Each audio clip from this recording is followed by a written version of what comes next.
Sir Claude says, a potter. When I was a boy, I loved to shape things. I loved form and color, and I loved the material that the potter handles. Most people think that a sculptor or painter is something more excellent to be than a potter. Most people think of china or porcelain as merely for use or for decoration. In either case, an inferior art. For me, they are neither use nor decoration. That is, decoration as a background for living. For me, they are life itself.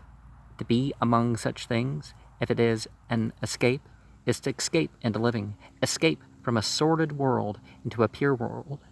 Sculpture and painting. I have some good things, but they haven't this remoteness I have always longed for. I want a world where the form is the reality, of which the substantial is only a shadow. It's strange I've never talked of this to anyone. Never until now. Do you feel at all like that? When you are alone with your music, Colby says, just the same. All the time you've been speaking, I've been translating into terms of music. But, may I ask, with this passion for ceramics, how did it happen? That you never made it your profession?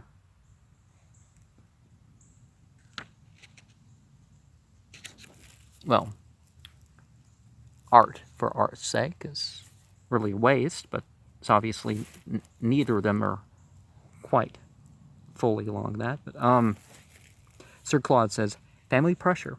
In the first place, my father, your grandfather, built up this business, starting from nothing.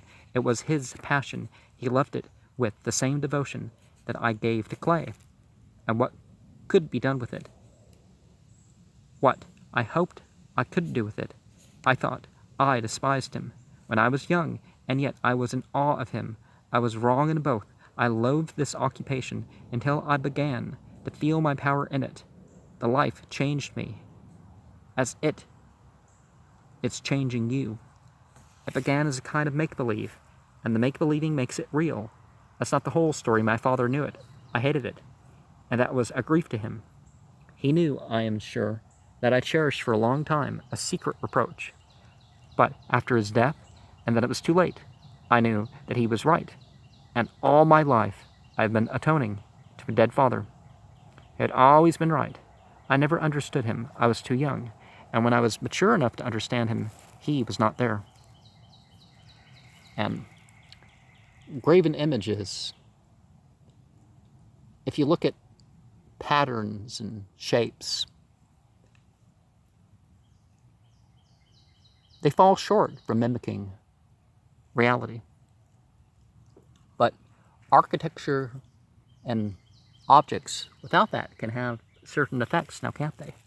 Colby says, you still have not explained why you came to think that your father had been right, Sir Claude says. Because I came to see that I should never have become a first-rate potter.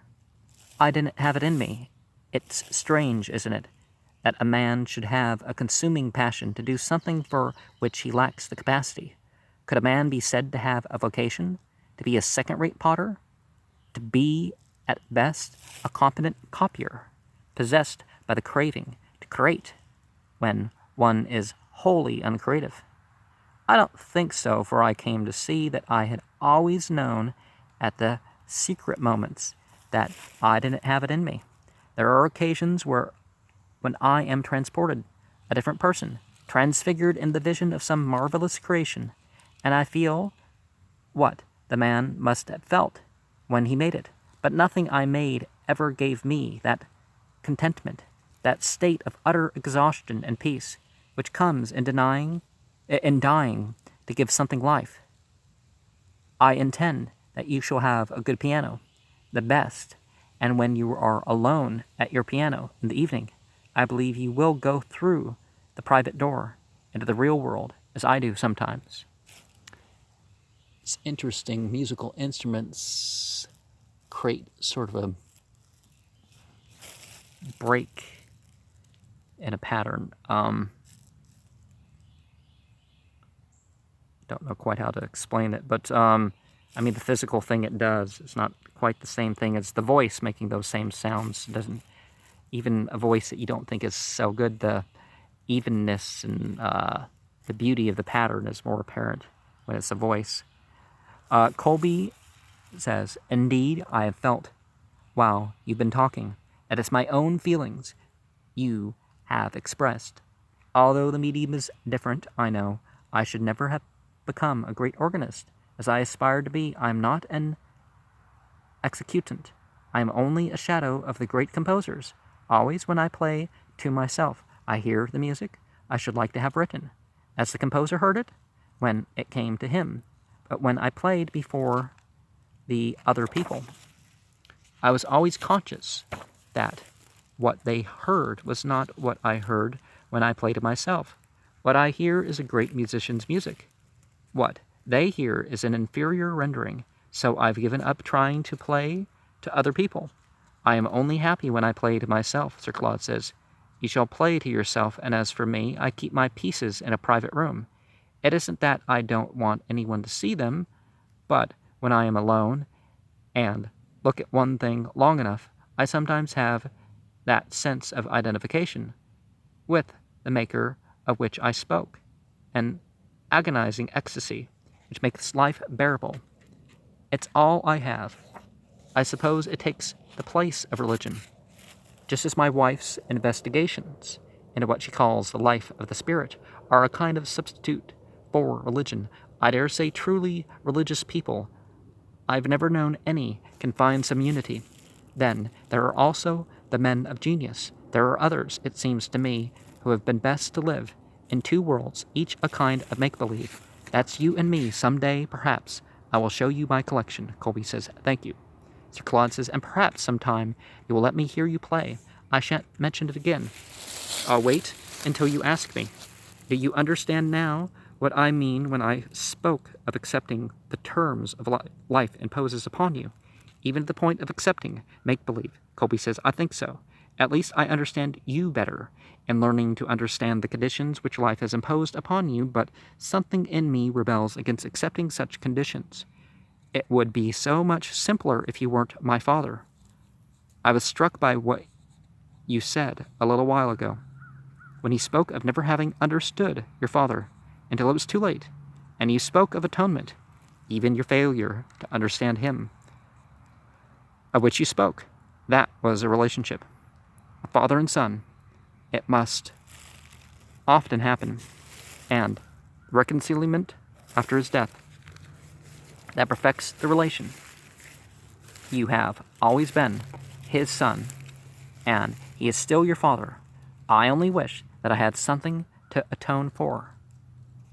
There's something lacking between you and me that you had, and have, and always will have, with your father. I begin to see how I have always thought of you as a kind protector, a generous provider, rather as a patron than a father. The father who was missing in the years of childhood. Those years have gone forever, the empty years. Oh, I'm terribly sorry to be saying this, but it goes to explain what I said just now about rebelling against the terms that life has imposed. And what's that line from Sweet Loaf? It's better to regret something you have done than something you haven't done. And no, you shouldn't want something that you have to make up for, that you have to, and in general, it is, those who don't come to defense when they could have came to defense other people or someone else's life or to protect them from certain violence or something,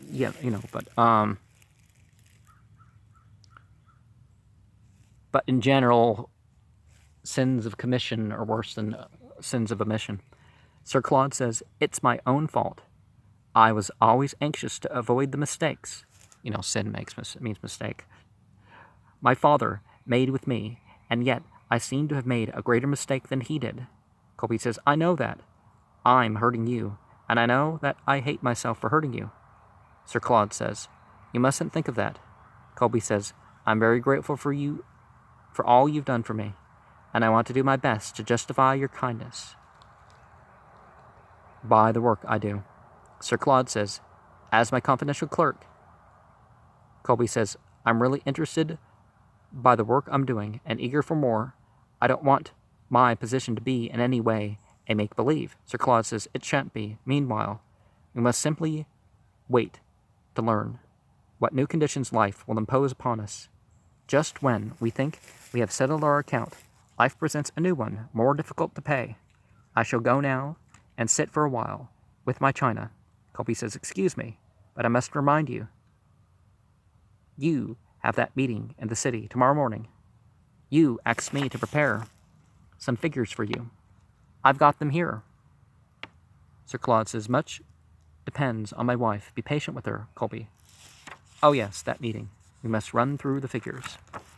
Act 2 is in the flat in the Mews. A few hours later, Colby is seated at the piano, Lucasta in an armchair. The concluding bars of a piece of music are heard as a curtain rises.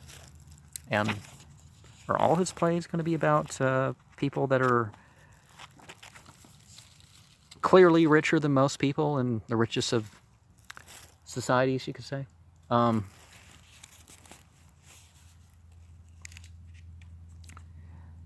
Which is fine, you know.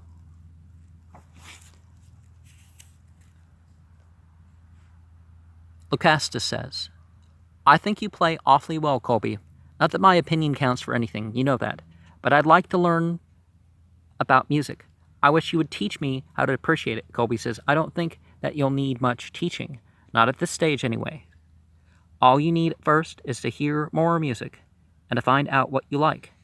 When you know what you like and begin to know it well, then you will want to learn about its structure and the various forms and the different ways of playing it.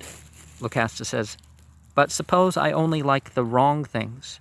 Colby says, no, I'm sure you'll prefer the right things when you hear them. I've given you a test. Several of the pieces that I've just played you were very second-rate, and you didn't like them. You liked the right ones. Was it Nietzsche? Nietzsche and some others had this criticism of music theory alone directing what is a good piece of music. But then as a musician, you can't completely ignore music theory, but you can't just look at the patterns and say, oh, that's going to be awesome, beautiful. It's like, yeah. I mean, there are certain formulas that produce popular music. Oh, here's 4 chords, play them in this order. And literally, you know, to that extent, Lucasta says, Colby, I didn't know you were so artful. So the things I liked were the right ones to like. Still, I'm awfully ignorant. Can you believe that I've never been to a concert in my life? I only go to shows when somebody invites me, and no one has ever asked me to a concert. I've been to the opera, of course, several times, but I'm afraid I never really listened to the music. I just enjoyed going to see the other people and to be seen there, and because you feel out of it if you never go to the opera in the season. Though I've always felt out of it, and you can realize that nobody has ever played to me before, Colby says, and this is the first time I've played to anyone. Lucasta says, don't be such a fraud, and you know you told me the piano was only delivered this week, and you had it tuned yesterday. Still, I'm flattered to be your first visitor in this flat, and to be the first to hear you play this piano. Colby says, that's not what I meant.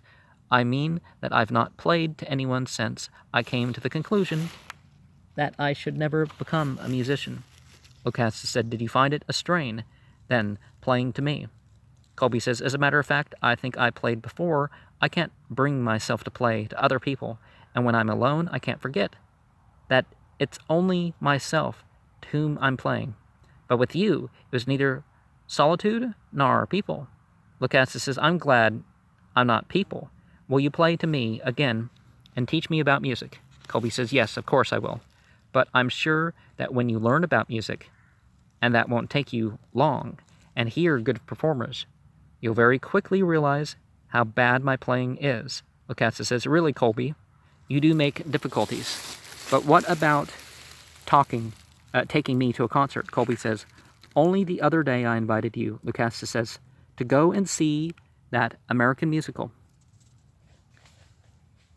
Well, I heard you say you wanted to see it, Lucasta says, but not with you. Colby says, you made that very clear. But why not with me? Lucasta says, because you don't like them. American musicals. Do you think it's any compliment to invite a woman to something she would like when she knows you wouldn't like it? That's not a compliment. That's just being patronizing. But if you invite me to something you like, that is a compliment. It shows you want to educate me. Well, putting up with something for somebody else can be important too. Colby says, but I didn't know that you wanted to be educated. Neither did I, said Lucasta, but I wanted you to want to educate me, and now I'm beginning to believe that I want it.